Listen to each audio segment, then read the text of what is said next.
அதான் 5 நிமிஷம் பேசுனதுக்கே கொலை தூரி இந்த ஆட்டம் அடிச்சு பேசுனா அப்புறம் என்ன பண்றது? மக்களோட பணத்தை ஒருபோதும் நாங்கள் தொடமாட்டோம், யாரையும் தொடவும் விடமாட்டோம், தொட்டாவும் விடமாட்டோம், இதுக்கு முன்னாடி தொட்டவங்களையும் விடமாட்டோம்.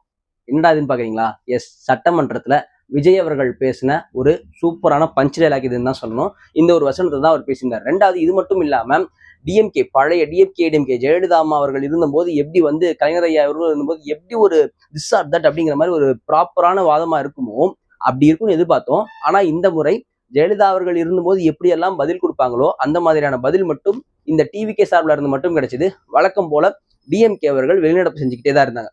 இன்னைக்கு சட்டமன்றத்துல என்னெல்லாம் சுவாரஸ்யமா நடந்துச்சு அப்படிங்கிறது தான் இந்த வீடியோல பார்க்க போறோம். வாங்க வீடியோக்குள்ள போகலாம்.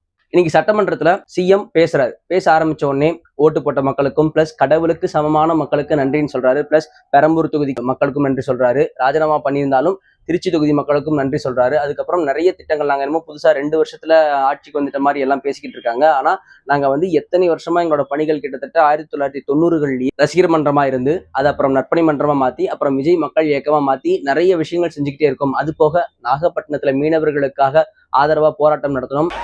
நான் வந்து ஒரு அரசியல்வாதியா இந்த மேடைக்கு நான் வரல. ஒரு தமிழனா தமிழ் மீனவர்களை தாக்கப்படுறதையும் கொல்லப்படுறதையும் தாங்க முடியாம அதுக்கு கண்டனம் தெரிவிக்க வந்திருக்கேன். நம்ம குடும்பத்துல ஒரு அண்ணனை கொன்னுட்டா தம்பி எவ்வளவு வேகமா இருப்பானோ, ஒரு தம்பியை கொன்னுட்டா அண்ணன் என்ன கோவப்படுவானோ, ஒரு தாய் கண்ணீர் விட்டு அழும்போது அந்த மகன் என்ன வேதனைப்படுவானோ அந்த வேதனையோட நான் வந்திருக்கேன். அப்புறம் இலங்கை மக்களுக்கு பாதிப்பு ஏற்பட்ட போது அதை எதிர்த்து போராட்டம் பண்ணோம். இப்படி அவங்க கட்சியா, அதாவது அவங்களோட டிவிகே சார்பில் என்னென்னலாம் இது வரைக்கும் எத்தனை 1990ல இருந்து இப்போ வரைக்கும் என்னென்னலாம் செஞ்சாங்க அப்படிங்கிறத பட்டியலிட்டு பேசிக்கிட்டே வராரு. அதுல சொல்லும்போது விலையில்லா விருந்தகம், மருந்தகம், குருதியகம், விழியகம், பயிலகம் அப்படின்னு ஒரு கோர்வையா ஒன்று அடிக்கும்போது ஓ இவ்வளவு செஞ்சிருக்காங்களா அப்படின்னு கேட்கிற அளவுக்கு தான் அந்த ஒரு விஷயங்கள்லாம் இருந்துச்சு. அதுக்கப்புறம் 1967ல பேரறிஞர் அண்ணா அவர்கள் தலைமையில எப்படி சாமானியர்கள் ஆட்சிக்கு உள்ள வந்தாங்களோ அதே மாதிரி 1977ல புரட்சி தலைவர் எம்ஜிஆர் அவர்கள் தலைமையில எப்படி மிக சாமானியர்கள் சட்டமன்றத்துக்குள்ள நுழைந்தாங்களோ அதே மாதிரி 2026ல நமது தலைமையிலான அரசுல மிக மிக மிக சாமானியர்கள் எல்லாரும் சட்டமன்றத்துக்குள்ள வந்திருக்காங்க அப்படிங்கிற ஒரு விஷயத்தையும் பதிவு பண்றாரு. இதுக்கு சாட்சியா நான் வெளியே எங்கேயும் தேட தேவையில்ல. மிக பாரம்பரியமான பத்திரிகையான தினத்தந்தி பத்திரிகையே 16/6/2026 அன்னைக்கு வெளிவந்த பத்திரிகையில கிளீன் கவர்னன்ஸ், அதாவது ஊழலின் ஊற்றுக்கண் அடைக்கப்பட்டிருக்கிறது அப்படிங்கிற ஒரு தலைப்புல ஒரு தலையங்கமே எழுதியிருக்காங்க. ஒரு தவறு செய்தால் அதை தெரிந்து செய்தால் அவன் தேவன் என்றாலும் விடமாட்டேன்னு எம்ஜிஆர் அவர்கள் பாடியிருந்தாரு. ஆனா நடைமுறையில விஜய் அவர்கள் தன்னோட ஆட்சியில அதை செயல்படுத்தி காட்டிக்கிட்டு இருக்காரு அப்படின்னு சொல்லி எழுதியிருக்காங்க. அந்த வகையில எடிட்டோரியலுக்கு நன்றி.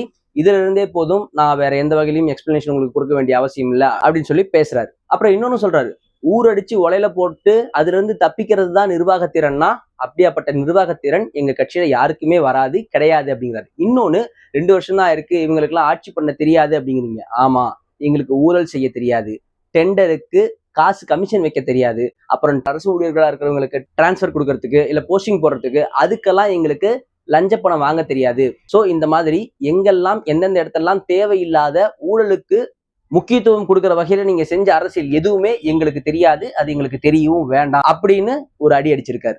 அப்படி சொல்லும்போது அவர் சொன்ன முக்கியமான 2 விஷயம், தங்கத்தை உருக்கி அதை மற்ற இடத்துக்கு தார வார்க்க தெரியாது அப்படிங்கிறாரு. இன்னொன்னு, ஓசி பஸ், 1000 ரூபாய் கேஸ், இப்படின்லாம் எங்க அமைச்சர்களுக்கு பேச தெரியாது அப்படின்னு திமுகவை நேரடியாவே, அதுவும் அவங்க சட்டமன்ற உறுப்பினர்களை வச்சுக்கிட்டே பயங்கரமான ஒரு அட்டாக் செஞ்சிருக்காருன்னு தான் நம்ம சொல்லணும்.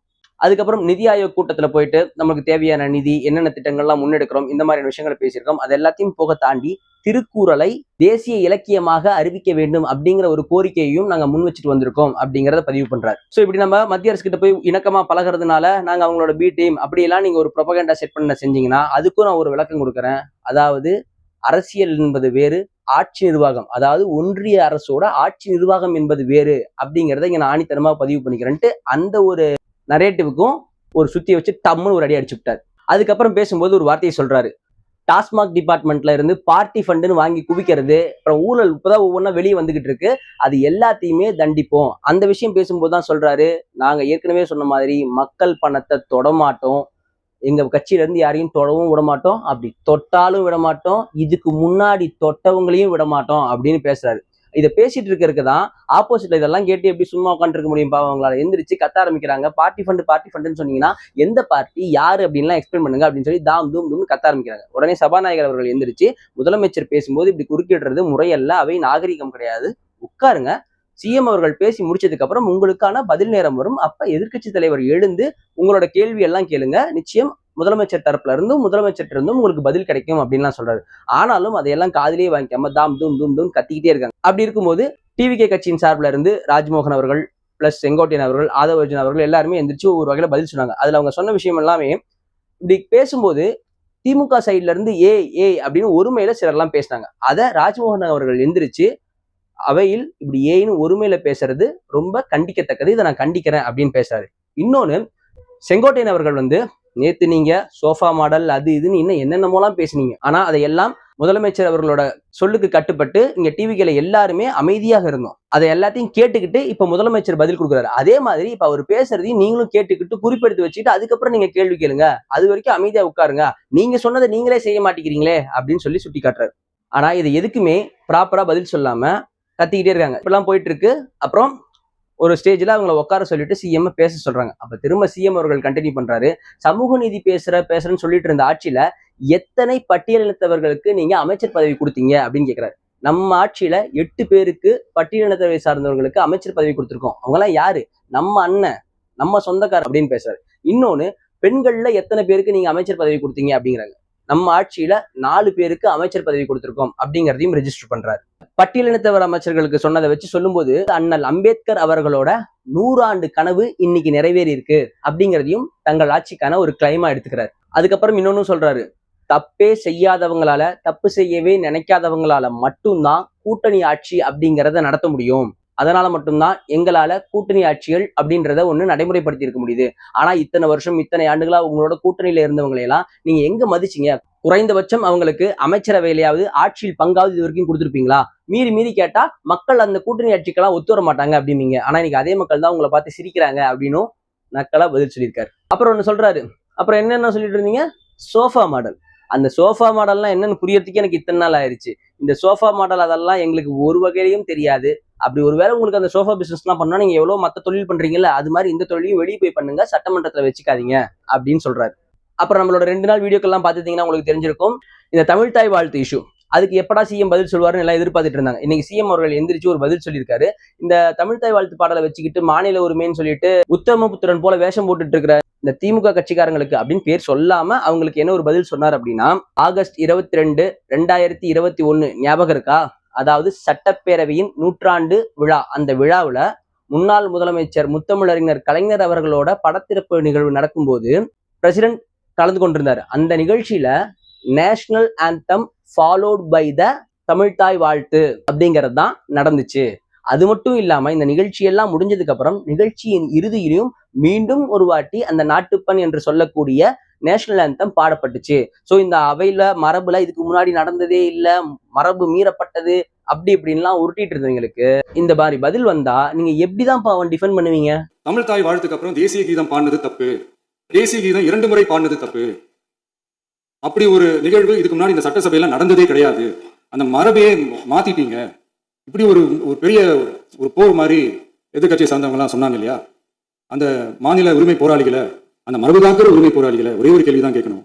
2021 ஆகஸ்ட் 2 ஞாபகம் இருக்கா? Centenary celebration of Tamil Nadu legislature. அந்த ஃபங்க்ஷன்ல நம்ம முன்னாள் முதலமைச்சர் கலைஞர் அவர்களுடைய புகைப்படத்தை மாண்புமிகு குடியரசுத் தலைவர் திறந்து வைக்கிற ஒரு ஃபங்க்ஷன். அந்த ஃபங்க்ஷன்ல நேஷனல் ஆந்தம் ஃபாலோட் பை தமிழ் தாய் வாழ்த்து அப்படின்னு அறிவிச்சது ஞாபகம் இருக்கா?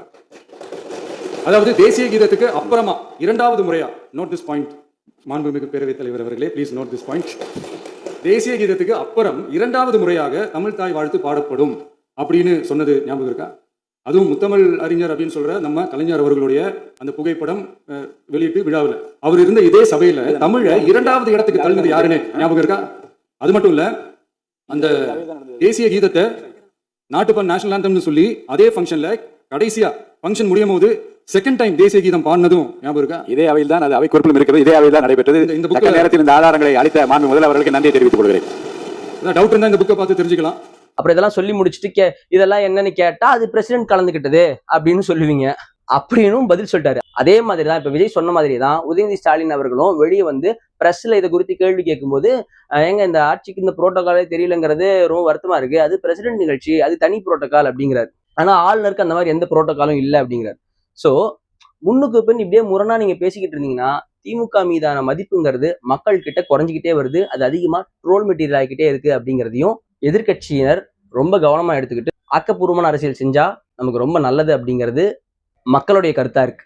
அப்புறம் இந்த விஷயங்கள்லாம் நடக்கும்போது சுவாரஸ்யமா ஒரு குட்டி கதை ஒன்னையும் சொல்றாரு. ஒரு குட்டி கதை ஒண்ணு சொல்லலாமா அப்படின்னு பேரவைத் தலைவர்கிட்ட ஒப்புதல் வாங்கிக்கிட்டு ஒரு கதை சொல்றாரு. அதாவது ஒரு பெரியவர் ஒருவர் கண்ணுக்கு மேல இப்படி கையை வச்சுட்டு உத்து பார்த்துக்கிட்டே இருந்தாராம். அதுக்கு பக்கத்துல இருந்து ஒரு சின்ன பையன் வந்து, என்ன தாத்தா என்ன இப்படி பாக்குறீங்க அப்படின்னதுக்கு, இல்லப்பா இந்த காட்டுக்குள்ளதான் உங்க அப்பா இருப்பாருன்னு சொன்னாங்க, அவரை தான் கையை வச்சு தேடிக்கிட்டு இருக்கேன், உங்க அப்பா வரலையா, உங்க அப்பாவை காணுமே அப்படின்னு கேக்குறாரு.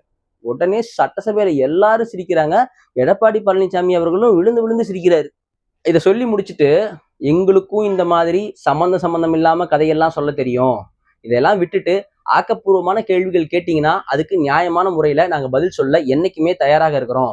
அதை விட்டுட்டு இந்த வெட்டி அரசியல் இதெல்லாம் பேசிக்கிட்டு இருந்தீங்கன்னா அதுக்கு ஈக்குவலாவும் எங்களுக்கு பதில் சொல்ல தெரியும் அப்படின்னு சொல்லி முடிச்சுட்டு கடைசியா ஒரு ஆக்ஷன் ஒண்ணு பண்ணணும்னு நினைச்சேன், இவங்க போயிட்டாங்க, பண்ணிக்கலாமா அப்படிங்கும்போது சபாநாயகர் பர்மிஷன் கொடுத்த உடனே அப்படின்னு ஒரு ஆக்ஷன் பண்றாரு. அவங்க இருந்திருந்தா ஒரு ஆக்ஷன் பண்ணணும்னு எனக்கு தோணுச்சு. எல்லாரும் போயிட்டாங்க. இல்ல பர்மிஷன் பண்ணலாமா? இப்போ பண்ணலாம், ஒன்றும் தப்பு இல்லை. பட் இது வந்து அவங்களோட ஃபேன்ஸ்க்கு ரசிக்கும்படியா இருக்கலாம். ஆனால் ஒரு மக்களா ஒரு ஜெனரல் பார்வையில வந்து இந்த மாதிரியான ஆக்ஷனை எல்லாம் முதலமைச்சர் அவர்கள் சட்டமன்றத்துல தவிர்த்திடலாம். அவரோட பிரச்சார மேடைகள்ல பிரச்சார கூட்டங்கள்ல என்ன வேணா பண்ணலாம். ஆனா சட்டமன்றத்துல இந்த மாதிரியான ஆக்ஷன்ஸ் எல்லாம் தவிர்த்துட்டு அவங்க கேட்கக்கூடிய கேள்விகளுக்கு நியாயமா பதிலடி கொடுத்தா அதுவே உங்களுக்கு ரொம்ப பாசிட்டிவா இருக்கும். ஏன்னா இன்றைய நிகழ்வுகள் அப்படிதான் அமைஞ்சிருக்கு. இதுக்கெல்லாம் வெளியே வந்து உதயநிதி ஸ்டாலின் அவர்கள் பதில் கொடுக்கும்போது வழக்கமா சொன்ன கதையை தான் திரும்ப சொல்றாரு. அதுல பெருசா எந்த சுவாரஸ்யமான விஷயமும் இல்லாத மாதிரி இருக்குன்னு மக்கள் கருத்து சொல்றாங்க. ஏன்னா திரும்பவும் அதே தமிழ் தாய் வாழ்த்து பிரச்சனை, பிளஸ் நாங்க வீட்டுக்கு கிளம்பி போயிட்டோம், அதுக்கப்புறம் எங்க அமைச்சர் பேசிக்கிட்டு இருக்காரு அப்படின்லாம் சொல்லிட்டு இப்ப இவங்க வெளியே வந்திருக்காங்க. ஆனா இப்போ செங்கோட்டையன் அவர்களோ மற்றவங்களோ கேட்ட மாதிரி சட்டமன்றத்துல உள்ள உக்காந்துக்கிட்டே அவங்க பேசி முடிச்சதுக்கு அப்புறம் அதுக்கான பதில்கள் எல்லாம் சும்மா தரமான பதிலடியா கொடுத்தா அது மக்களுக்கும் பார்க்க எப்படி இருக்கும். அதுக்கு கேட்டா பிரஸ்ல வந்து சொல்றாரு, எங்க நீங்க பிரஸ் கூப்பிட்டு நிக்கிறீங்க, உங்களை நான் கூப்பிட்டு வச்சுட்டு கண்டபடி பேசிட்டு உங்களை கெட்ட வார்த்தை எழுதிட்டுனா நீங்க கேட்டுட்டு இருக்க முடியுமா? அது மாதிரிதான் அவங்க பேசுறது எங்களால கேட்க முடியல, அதனால கோவத்துல நாங்க வெளியே வந்துட்டோம் அப்படிங்கிறாரு. ஆனா ஒரு முறையான எதிர்கட்சியா இருந்தா என்ன செய்யணும்னா, அவங்க தப்பா சொல்றாங்க, பொய் சொல்றாங்க, ஆதாரம் இல்லாத குற்றச்சாட்டு தான் வைக்கிறாங்க அப்படின்னா உட்காந்து அத்தனையும் பாயிண்ட் குறிப்பெடுத்துக்கிட்டு அவர் பேசி முடிச்சு உக்காந்த உடனே, ஏங்க சும்மா ஏதோ அர்த்தம் இல்லாம பேசிட்டு இருக்கீங்க, இப்ப இந்த விஷயம்லாம் சொன்னீங்கல்ல, இதுக்கெல்லாம் ஆதாரம் இருக்கா, நீங்க நிரூபிங்க பார்க்கலாம், பிளஸ் அதெல்லாம் தப்பு, இதெல்லாம் கிடையாது, இதெல்லாம் இப்படிதான் நடந்துச்சு, இப்படிலாம் நடக்கவே இல்லை, இப்போ தமிழ் தாய் வாழ்த்து பாடலை பத்தி பேசுறாருல அப்படி ஒண்ணு நடக்கவே இல்லைங்க அப்படின்னு ப்ரூவ் பண்ணலாம்ல. அப்படி நடந்திருந்துச்சு அப்படின்னா சகிப்புத்தன்மையோட ஏத்துக்கிட்டு உட்கார வேண்டியதானே. எதுக்கு எடுத்தாலும் வெளிநடப்புன்னு செஞ்சுக்கிட்டே இருந்தா அப்ப அந்த தொகுதியின் சார்பில் மக்கள் உங்களை தேர்ந்தெடுத்து சட்டசபைக்கு அனுப்புனதுக்கு என்ன ஒரு மரியாதை? அவங்க பேசுறது கேட்க முடியலன்னு நீங்க வெளிநடப்பு செய்றீங்க அப்படிங்கிற மாதிரி தானே மக்கள்கிட்ட போற்றியாகும். சோ மக்களே, இன்னைக்கு நடந்த சுவாரஸ்யமான விஷயங்கள் எல்லாத்தையுமே உங்ககிட்ட சொல்லியிருக்கேன். இந்த விஷயங்கள்லாம் வச்சு நீங்க என்ன நினைக்கிறீங்க? டிவிகே சிறப்பா செயல்படுதா, இல்ல திமுக சிறப்பா செயல்படுறாங்களா, இல்ல சபாநாயகர் திமுகவுக்கு பேச வாய்ப்புகள் கொடுக்கறதுக்கு நேரம் எடுத்துக்கிட்டது தவறுன்னு நினைக்கிறீங்களா? இதை பத்தி நீங்க என்ன நினைக்கிறீங்க அப்படிங்கிறத கமெண்ட்ல சொல்லுங்க. அடுத்த வீடியோல இன்னும் நிறைய சுவாரஸ்யமான நிகழ்ச்சி எல்லாம் இதுல நடந்திருக்கு, அதை பத்தி உங்களுக்கு கொண்டு வந்து சேர்க்கிறேன். அடுத்த வீடியோ உங்களை சந்திக்கிறேன். Until then, Tamil Selvan, Tamil views. Thank you.